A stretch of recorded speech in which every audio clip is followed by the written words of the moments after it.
Time now is 6:15, so let's check today's top stories. The so-called Coalition of the Willing is scheduled to meet today in London to discuss the ongoing war in Ukraine. President Vladimir Zelensky is expected to attend. Yesterday, the European Union heaped more economic sanctions on Russia.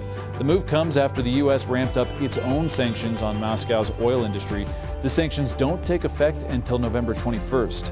Russian President Vladimir Putin called Washington's move an, quote, unfriendly act that could backfire by spiking global oil prices.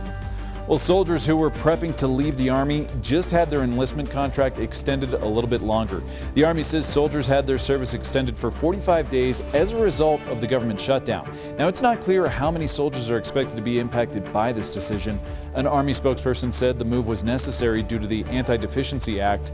That's a law which prohibits the government from incurring unappropriated costs during funding lapses. In a statement, the spokesperson said failure to extend personnel may result in losing access to housing, benefits, and pay. This week, President Donald Trump announced that he's ending all trade negotiations with Canada.